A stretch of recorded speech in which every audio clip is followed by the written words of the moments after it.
Sunod ang pagkalabog ng puso ko habang naghihintay sa pagsagot ni Gavin sa kabilang linya. Hindi na ako mapirmi sa kinatatayuan sa loob ng kwarto. Ang panganib na kinatatakutan ko ay mukhang magsisimula na. Walang sumasagot sa kabilang linya sa numero ng kanyang opisina. Kagat ang ibabang labi at hinihilot ang sentido ay ang private number naman ni Gavin ang tinawagan ko. Dumaan pa ang ilang beses na pag-ring bago niya ito sinagot. Loretta, mistulang paghinga ang pagsambit niya sa pangalan ko. Alam na nila, nanginginig kong sinabi. Nakita ko sa balita, alam na nila ang tungkol kay Colton. Ang anak ko, baka may mangyari sa anak ko, Gavin. Natatakot ako. I will never let that happen. Agap niya sa determinadong tono. I will protect you and our son. I'm doing everything, Loretta. Please be at peace. Let me worry about it. Marahas ako nagbuga ng hininga. Paano ko mapapanatag? Napakalaking gulo nito, Gavin. Mababakas na sa boses ko ang sindak. Ginagawa namin ng team ko ang lahat para harangan ang media. Ipinapangako ko sa'yo, hindi ka nila magagawang hawakan. Napapikit ako ng mariin. Humigpit ang pagkakahawa ko sa cellphone. Ilang sandali pa kaming natahimik at tanging paghinga lang namin ang naririnig. Paano ka? Tanong ko sa maliit na boses. I don't care. Dinig ko ang kanyang pagsuko. I will send some of my men to protect you and our son. Kahit na gusto kong puntahan kayo ng anak natin, hindi pwede dahil masyadong mainit ang mata ng media sa akin ngayon. Okay. Sinubukan kong patatagin ang loob at magpaubaya. When all of this die down, I will come to you. But for now, kiss my son for me, will you? I love him so much. Aniya sa boses na umaapaw sa emosyon. Ilang segundo ay huminga pa siya bago nagpatuloy. And I love you, Loretta. Natigilan ako dahil sa huling mga salitang binitawan niya. Ayaw ko nang lagyan ng mabigat na kahulugan ang mga salitang iyon at inisip nilang na baka nasabi niya ito dahil sa sitwasyong nangyayari. I will call again soon. Pahabol niya bago ibinaba ang tawag. Sa payo na rin ni Gavin na hindi na ako pumasok ng trabaho kinabukasan. Pati ang anak namin na hindi ko na rin pinapasok sa eskwelahan. Hindi kami nanood ng palabas sa telebisyon dahil iniiwasan na makita kung may iba pang balita tungkol sa amin. Nagpadala nga si Gavin ng ilang tao niya sa bahay. Protection daw namin upang kung may dumating man na taga-media ay hindi makalapit sa amin. Sana nga lang at maagapan talaga niya para hindi na humantong pa sa ganoong sitwasyon. Nagkausap na rin kami ni Max. Pinuntahan niya kami sa bahay upang kamustahin. Sa isang araw lang pakaramdam ko, isang buwan na kaming nagtatago.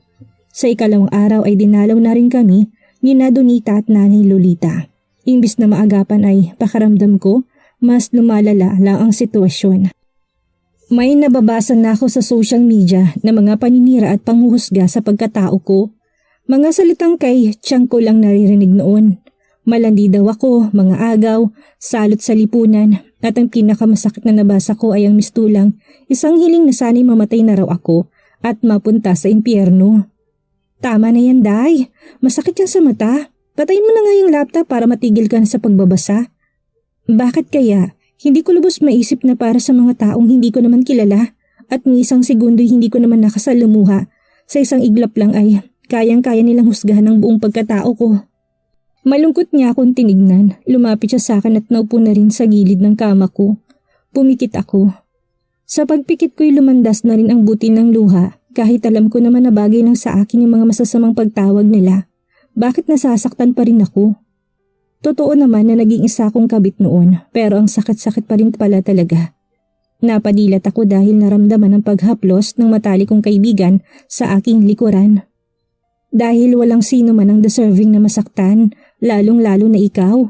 Noon pa naman na-realize mo ng mali ang ginawa mong pakikipagrelasyon kay Gavin. Kaya ka nga umiwas, hindi ba? Kaya kayo nagkasakitan. Nagbagong buhay ka, Loretta. Pareho ninyo ni Gavin tinamang pagkakamali. Sapat na ang sakit na dinaranas niyo upang pagbayaran ang pagkakamali na yon. Pero bakit pakaramdam ko, sinisingil pa rin ako ng lahat? Bakit pakaramdam ko, kulang pa ang pasakit na binayad ko? Wala kang obligasyon sa mga tao, anak. Sabay kaming napabaling ni Donita sa may pintuan nang marinig ang boses ni nanay. Unti-unti na rin niya kaming nilapitan. Wala silang karapatan na singilin ka at lalong-lalo na wala kang responsibilidad na bayaran sila dahil hindi ka naman nagkautang sa kanila. Marahan ko siyang tinanguan. Tama sila, hindi naman ako nabubuhay para sa ibang tao kung hindi para sa sarili, anak at pamilya. Ano ngayon kung yun ang pininta ng iba sa pagkatao ko? Hindi nila ako kilala at mas kilala kong sarili. Bakit ako dedepende sa paningin nila? Humugot ako ng malalim na hininga at seryosong binalingan ang mga taong mas lubusang nakakakilala sa akin. Papasok na po ako sa trabaho bukas, pinal na pahayag ko. Hindi naman po pwedeng huminto ang normal kong buhay dahil lang sa mga isyu kong at panghusga ng binabato sa akin. Hinaplos ni nanay ang buhok ko. Tama nga yun, Laureta. Pinatatag ka ng mga karanasan mo sa buhay. Malalagpasan mo ito. Hindi ko alam kung ano ang aasahan sa pagpasok sa trabaho. Matapang akong pumasok sa gusali ng pillars at umastang normal ang lahat. Pag-apa ko pa lang sa lobby ay pansin ko ng pagtitinginan ng mga nasa loob. Kita ko rin ang mapagmatsyag nilang tingin sa akin. Marahil kung nagpakaduwag ako ay nanakbo na ako palabas nito. Ngunit nilakasan kong loob at sumuong pa rin. Nagpatuloy ako sa paglalakad kahit na natatanaw ko ang pagbubulungan na iba habang dinadaplisan ako ng tingin. Hindi ako tumigil. Humugot ako ng malalim na hininga at pumasok na ng elevator. Nang makalabas ay dumiretso na ako sa station. Mabilis na nasangbulat ang umpok ni Kim at Hana pagkalapit ko. Awkward na napatikim si Kim sabay sulyap sa akin. Ngumiti ako at pumasok na. Tahimik kong nilapag ang bag sa loob ng cabinet nang mag-angat ng tingin ni napansin kong nerbiyos na patuloy na pagsulyap sa akin ni Kim. Hindi rin nakalagpas sa vision ko ang biglang paglihim na pagsiko ni Hana sa kanya. Maya-maya pa ay pagtikim na ni Kim ang narinig ko.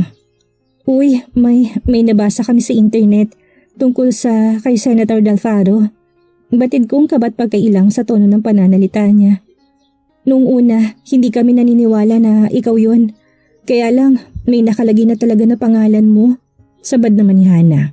Bahagi ako nagulat, ngunit sa kasulok-sulukan ng isipan ko'y alam ko namang mangyayari to. Walang sikretong hindi nabubunyag, lalo na't kilala si Gavin ng publiko dahil sa pagiging public servant. Hindi ka namin huhusgahan, Laureta. Kilala ka namin kaya, totoo yun, diretso kong sinabi. Para saan pang paglilihim ko kung nakakasiguro akong sa huli ay mabubunyag naman ito. Naging kabit niya ako at may anak kami. Dagdag ko.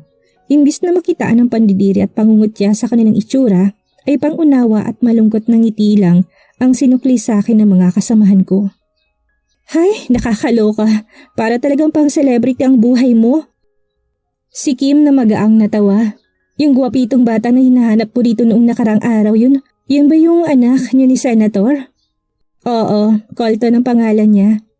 Ipakilala mo naman kami sa kanya minsan. Ililibre namin siya ng ice cream. Sambit ni Hana. Medyo gumaan ang pakaramdam ko. Sa natitira pang oras ay pinag-usapan namin ng tungkol kay Colton. Para ako nabunutan ng tinik dahil naisip na hindi naman pala lahat ng tao ay nanghuhusga. May mga totoong kaibigan pa rin na makikilala at makakaintindi sa pinagdaanan ko. May mga tao pa rin na malawak ang pangunawa. Nagtrabaho ako na parang wala lang. May mga sandali naririnig ko pa rin ang usapan tungkol sa akin ng ibang nurses. Ngunit hindi ko na ito inalintana. Hindi ko dedepensahan ng sarili hanggang wala naman silang ginagawang pisikal na makakasakit sa akin. Hahayaan ko lang sila. Kinahapunan, hindi pa ba nakakapasok sa silid ni Nanay Linda ay pinatawag ako ng admin. Gusto raw ako makausap ni Madam Arcega. May pansamantalang pumalit muna sa akin upang asikasuhin ang ina ni Gavin. Kaya nagtungo na ako ng admin office. Kumatok muna ako bago pumasok. Nadatnan kong ina ni Max na nakasuot ng spectacles habang abala sa pagpirma na sa tingin ko yung mga dokumento. Nagangat siya ng tingin at tipid akong initian. Please take a seat, Loretta. Alok niya sabay muestra sa bakanting silya na nasa tapat ng kanyang mesa. Salamat po. Naupo na ako. Isinantabi niya ang dokumento at binaba ang hawak na ballpen. Ilang minuto niya pa akong pinagmasdan. How are you doing, Iha? Okay lang naman po ako. Bumuntong hininga siya at tinanggal ang suot na manipis na spectacles. This is hard. Nilagay niya ang salamin sa lalagyan nito na kulay silver. Muli niya akong tinignan. The rumors have reached the administration. Lumunok ako at umalerto. Nagpatuloy naman siya habang marina kong pinagmamasdan. Marahil ay hindi mga rumors dahil sila'y mula sa mga mapagkakatiwalaang source. Ngunit gayon pa man, gusto kong personal na marinig ang katotohanan mula sa iyo. Alam kong wala na akong kawalan pa. Unti-unti akong tumango. Opo, totoo po yun. Tila ba may panghihinayang na dumaan sa kanyang mga mata. Ang palakaibigan niyang ngiti ay napalitan ng hindi na maaabot na distansya. Kailangan kong maging tapat sa iyo, Loretta. Gusto kita pero hindi ko kinukonsinti ang ganyang iskandalo. Babae din ako, isang asawa. Hindi ko maisip ang aking sarili kung sakaling makahanap ang aking asawa ng isang kabit dahil hindi ko talaga kinukonsinti ang pagtataksil. May parte na bumagsak sa pagkatao ko. Alam kong malaki ang kasalanang nagawa ko pero pinagbayaran ko naman po ito. Sabi ko nang mahanap na ang boses. I pity his former wife. God rest her soul. Mahinaw niyang sinabi. Anyways, pinatawag kita para i-discuss ang professional matter regarding your credibility and integrity as an employee in my nursing home. And I'm sorry to tell you that you have failed. Dahan-dahan ako napayuko. Nanginig ang labi ko. Parang unti-unti na akong binagsakan ng lahat. Gusto kong hilingin na sana'y masamang panaginip lang ito. Hindi namin pinapahintulutan ng mga immoral na gawain na ginagawa ng aming mga empleyado. Nilabag mong pamantayang moral nito that we righteously preserve. Naging maotoridad ng kanyang boses. Naiintindihan ko po. Tinatanggap ko po ang desisyon niyo ng bukal sa kalooban. Nanghihina akong tugon. Bilang respeto na rin ay muli ko siyang tinignan.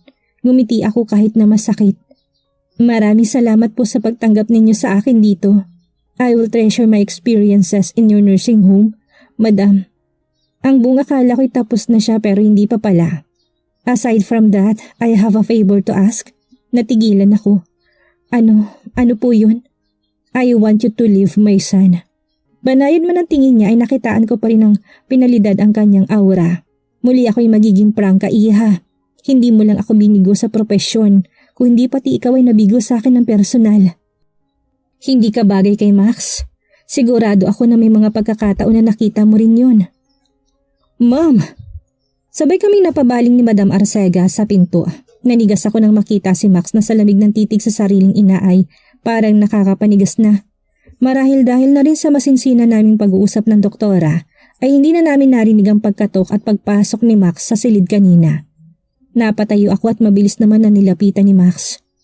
Ano bang pinagsasabi niyo sa kanya? Galit niya untag sa ina. Sa natatakot na disposisyon ay muli kong sinulyapan ng kanyang ina.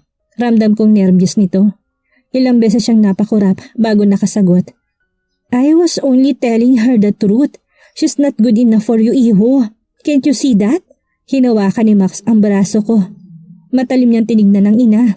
She's more than enough for me. I love her. And there's nothing you can do about it. George Maxim! Umalingaw-ngaw ang boses ng kanyang ina sa buong silid. Inignora lamang ni Max ang pagtutol ng ina. Sa nag-aalalang mga mata ay sa akin niya tinuon ng focus. Are you alright? Let's get out of here. I'll drive you home.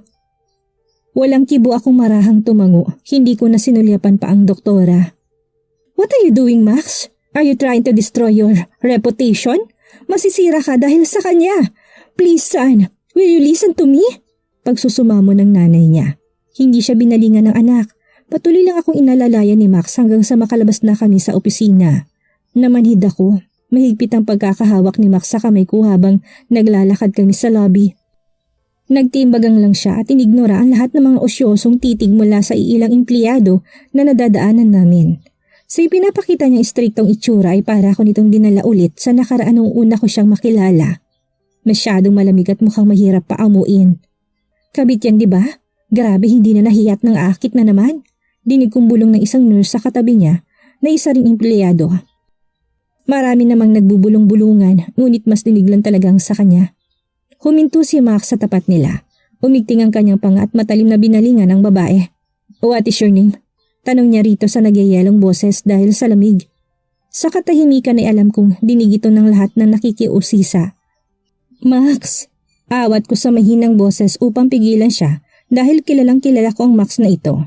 Nakita kong panginginig ng mga labi ng nurse. May takot sa kanyang mga mata. Napayuko na rin ang isa niyang kasama. Kelly po, Dok. Kandautan niyang tugon. Well, Kelly, you're fired. Malamig na pahayag sa kanya ni Max. Pinasadahan niya ng tingin ng mga empleyadong naruroon at halatang nakikinig. Whoever says something bad to Loretta will be fired. Do you hear me? I will fire everyone who dares insult her. Matalim niyang sigaw. Max, tama na. Hinawakan kong braso niya. Gusto ko na umuwi. Ihatid mo na ako, please. Napalis ang galit sa mga mata niya nang balingan ako. Banayad niya akong tinignan. Siguro ay nakita niya ang pagsusumamo sa mga mata ko, kaya sumuko na rin siya at tumango. Hindi ko alam kung paano kami nakalabas ng gusali. Narating na namin ang basement. Giniya niya ako sa lokasyon kung saan madalas niyang pinaparada ang sasakyan. Pinagbuksan niya ako ng pinto at pumasok na kami sa loob. Habang nagmamaneho ay napasulyap siya sa rearview mirror ng sasakyan. May sumusunod sa atin. Baka yung security na bigay ni Gavin? Walang kabuhay-buhay kong sagot. Hinilig kong ulo sa headrest ng upuan. Pasensya ka na kay Mama. I will talk to her. I will make her understand. Hindi kanya pwedeng basta-basta tanggalin na lang sa trabaho without due process. Tinignan ko siya. Nakitaan ko ng pagod at matigas na paninindigan ng kanyang mga mata. Huminga ako ng malalim. Alam nating pareho na may matibay siyang basihan para tanggalin ako. At tama naman ang sinabi ng mommy mo. Hindi ako mabuti para sa'yo. Baka masira ko pa pati reputasyon mo. Stop it. That's the truth. Matigas niyang sinabi. Pumikit ako't pagod na bumuntong hininga. Binalot kami ng katahimikan. Ipinagpahinga ko na rin ang sarili. Masyadong mabigat ang araw na ito sa akin. Iniisip ko rin ang susunod na hakbang na gagawin dahil wala na akong trabaho simula bukas. Paano na lang ang therapy ni Colt at ang maintenance ni Chang? Sa dami ng mga problemang iniisip ay hindi ko na namamalayang kanina pa pala nakahinto ang sasakyan. Dumilat ako at nakitang nasa tapat na kami ng bahay. Maagap na pinalibutan kami ng 3 security ni Gavin. Binaba ni Max ang salamin sa pintuan ng sasakyan. Critical kaming tinignan ng mga bodyguards. Nang dumapo ang tingin nila sa akin ay agad naman silang umatras. Ang stricto naman ng security ng ex mo. Sabi ni Max, nagkibit ng balikat lang ako at binuksan na ang pinto. Nang makalabas na ay nilingon ko siya. Salamat sa paghatid. Ingat ka pa uwi. Ngumiti siya at muling napasulyap sa mga bodyguards na nadagdagan pa dahil nakababa na ang bumuntot na sasakyan sa amin. Bumuntong hininga siya at muli nang pinaandar ang sasakyan. Pumasok naman ako sa loob ng bahay. Inihatid ko si Colton sa eskwelahan kinabukasan. Bumaba ako sa mismong classroom siya inihatid. Pinagmasdan kong pagpasok niya sa silid. Medyo nagtagal ako doon dahil wala na naman akong trabaho. Paglipas ng halos 15 minutos ay umalis na rin ako at dumiretso sa apartment ni na Donita. Nag-text din kasi siya sa akin at sinabing hindi siya pumasok sa trabaho. Ayaw ko namang mabagot lang sa bahay kaya napagpasyahan kong bumisita sa kanila. Saan ka na mag-a-apply? Tanong ni Donita matapos kaming lapagan ni Nanay Lolita ng pritong saging. Hindi ko pa alam. May tatanggap pa kaya sa akin? Ngumiwi si Donita. Ewan ko lang sa judgmental world na to. Pero baka naman hindi ka matanggal dahil yan naman ang sabi ni Max, hindi ba? Nagbaba ako ng tingin sa saging. Umuusok pa ito sa init. Ayaw ko namang umasa kay Max. Ayaw ko madamay pa siya sa problema ko. Nahihiya nga ako dahil nagkaalitan pa sila ng mami niya dahil lang sa akin. Huwag mo sanang mamasamain ang sasabihin ko, Loretta. Pero siguro maigi na rin na pahupain mo munang issue. Si Nanay Lolita. Nariyan naman ang ama ni Colt at siguro naman hindi niya kayo pababayaan sa pinansyal na bagay. Hindi na ako nagkomento pa kay Nanay Lolita at tumahimik na lang. Wala ni isa sa amin ang muling nagsalita.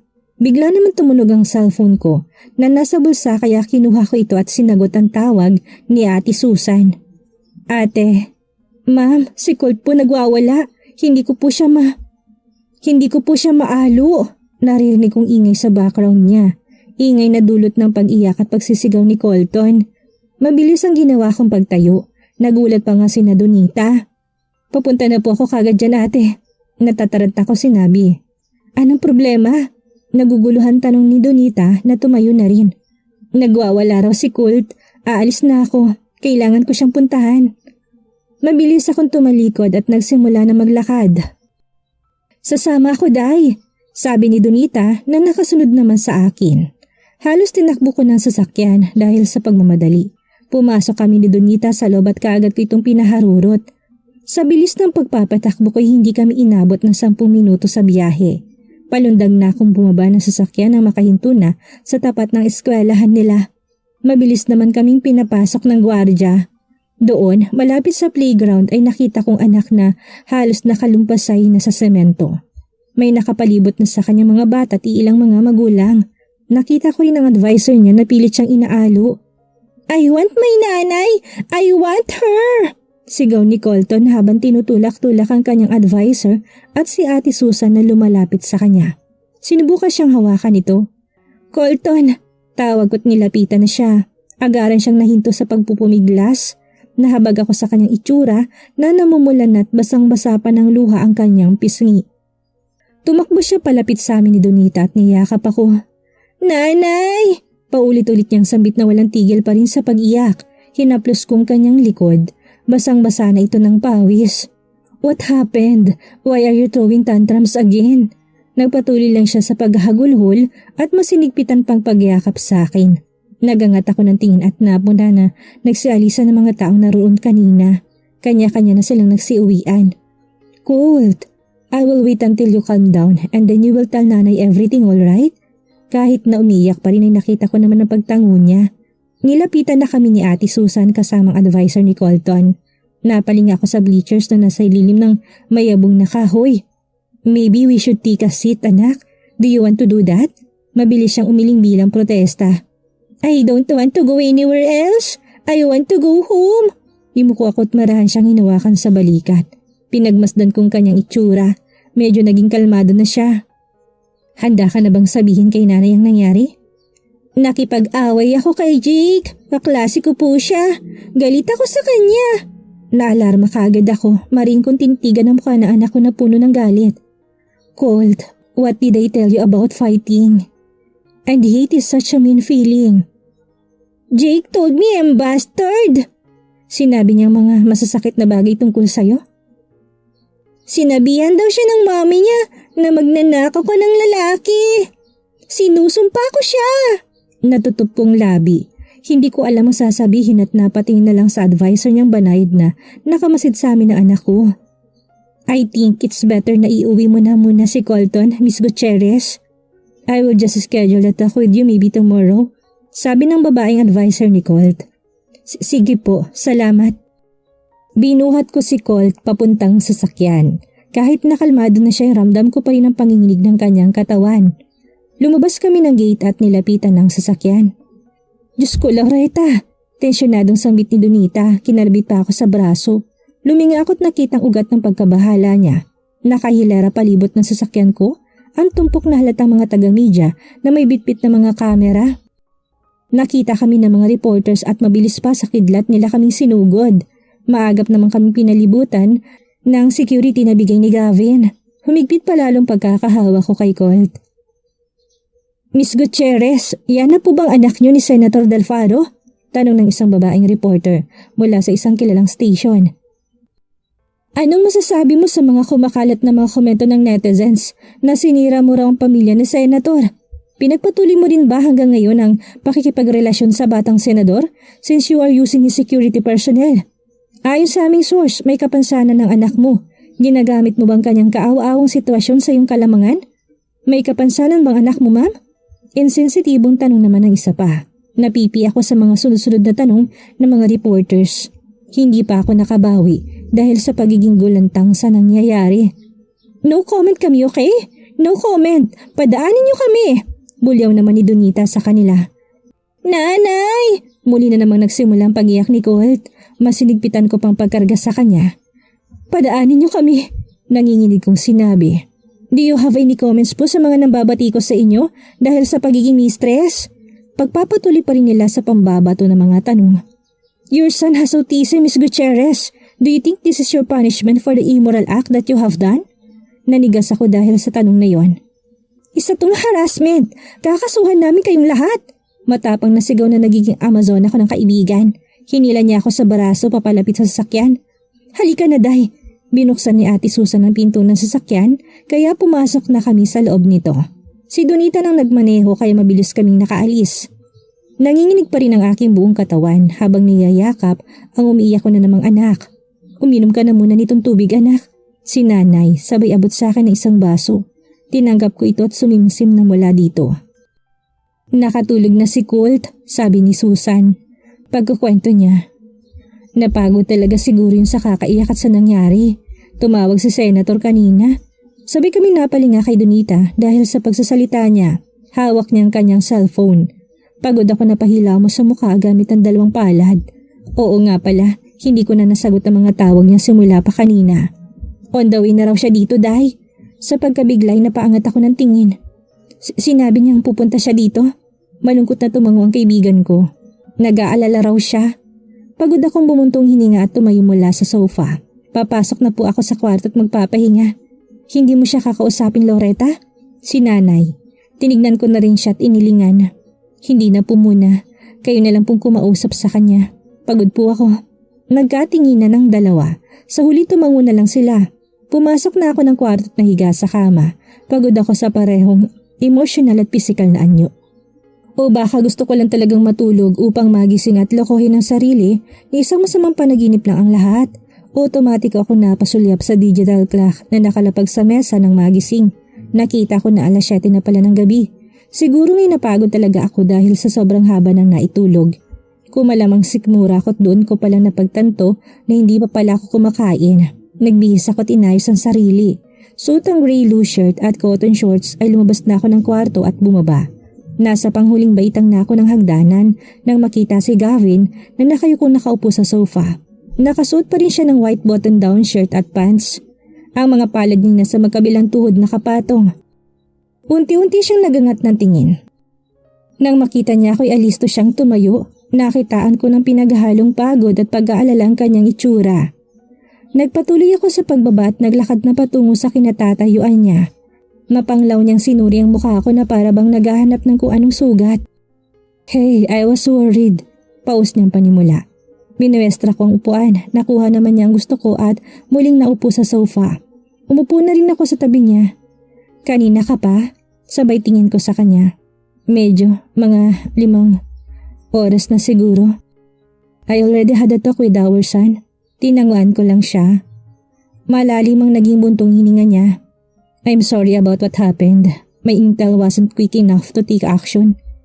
Huli na nang matunugan namin na pati school na anak natin susuguri ng media. Kasalanan ko lahat ng yun. I'm sorry, I failed you. Banayad ko siyang tinignan.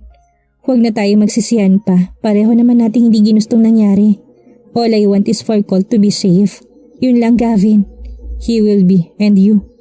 Pinasadahan ko ng tingin ang buong disposisyon niya. Nakita kong pagod dito. Bukaring hindi na siya nakakatulog ng maayos. You should go home, sabi ko. Magpahinga ka na muna. Malungkot siyang ngumiti. Hindi pa naman ako masyadong pagod. I hear you got fired from Pillars. Oo, I broke their moral conduct dahil sa pagiging... Hindi ko na masabi-sabi ang salitang kabit. Mukhang nakuha niya naman yun. I'll take care of you and our son. Pangako niya. Pwede ko bang hingin ng account number mo? Para saan? Para lang sa mga gagastusin niyo. Like groceries? Wala sa sarili kong ibinigay ang account number sa kanya. Siguro dala na rin ng pagod na hindi na ako nag-usisa pa. Pang groceries lang naman at isa pa, vitamins at gatas lang naman na anak niya ang bibilin ko. Nagtungo ako ng kusina para kumain nang makaalis na si Gavin. Nadatan ko si Nanay kaya pinaghain niya ako kahit na pinilit ko na ako na ang maghahain dahil kaya ko naman. Pagkatapos kumain ibinisita ko si Colt sa kanyang kwarto. Pinagmasdan kong mahimbing niyang pagtulog. Sa mura niyang edad ay napakarami na niyang pinagdaanan. Ayaw ko masaktan pa siya. Mas pipiliin ko na ako na lang, wag lang ang anak ko. Matagal pa bago ko muling nakatulog. Nakapag-usap pa nga kami ni Max sa telepono. Gusto niyang pumunta sa bahay, ngunit tinanggihan ko. Ayaw ko madamay pa siya sa mga nangyayari ngayon. Hindi na siya nagpumilit pa nang sabihin kung gusto ko lang magpahinga. Nirespeto niya ang desisyon ko. Sa sumunod na araw ay nabala kong sarili na magpasa ng resume online.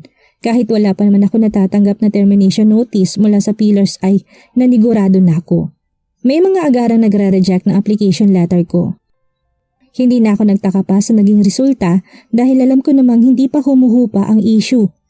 Kaya lang nagbabakasakali pa rin ako na baka may mga employer na hindi agad mapanghusga. Napahilot ako sa sentido dahil sa buong araw ng pagod. Hinilot ko rin ang batok ko. Huminga ako ng malalim at tumayo.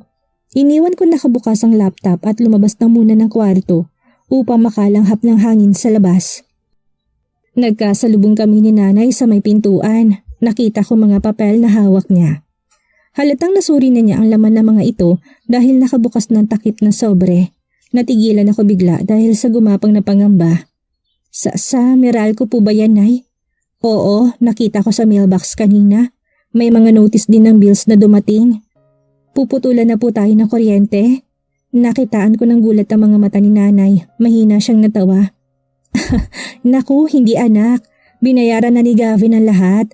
Pati ang ibang bills bayad na rin. Advance nga na 1 taon eh. Totoo po. Mabilis na kinain na hakbang kung distansya namin ni nanay. Kinuha ko mga bills mula sa kanya't sa isang sinuri.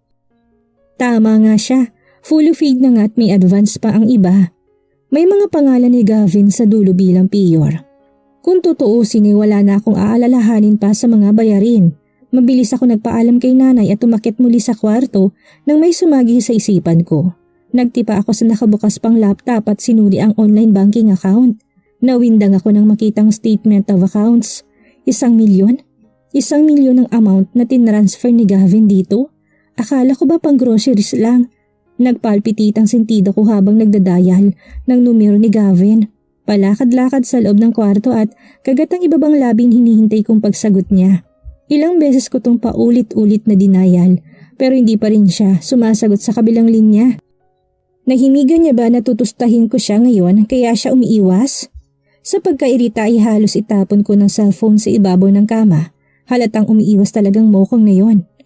Sa inis ay nagtipa ko ng mensahe sa kanya. Pakikuha ulit ng 1 million mo. Hindi nag-iisang minuto nag-reply na siya. Akala ko ba abala ka dahil hindi mo naman sinasagot ang tawag ko kanina? That is non-transferable. Kumunot ang noo ko sa naging reply niya at muling nagtipa. Ako, 2,000 lang kailangan ko pang groceries. Sobra ka ng 998,000. Nakita kong senyales na nisin niya ang mensahe ko. Nakitaan ko pa na may sign din ng typing siya ngunit nawala din ito. Naghintay ako't nakita na typing na naman ulit hanggang sa may reply na siya. Keep it for later use. Hindi na ako nag-reply pa at sumalampak na lang sa kama.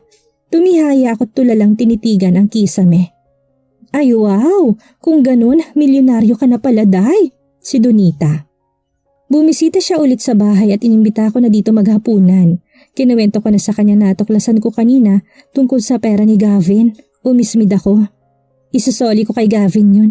Ang arte mo talaga? Umasim ang mukha ni Donita. Hayaan mo na nga yun. In case of emergency, hindi ba? At saka barya lang naman yun para kay Senator. Oo nga naman, ma'am. Parang sustento na rin niya yan sa inyo ni Colt para sa nakalipas na 5 taon. Segunda naman ni Ate Susan. Ngumuso lang ako sinimulan ng pagtulong sa paghahanda ng mga pagkain sa mesa. Maagap naman nila akong tinulungan ngunit walang tigil pa rin ang pangungumbinsi nila. Natanggapin ko na lang ang pera. Si Nani naman ay tahimik lang na parang may malalim na iniisip.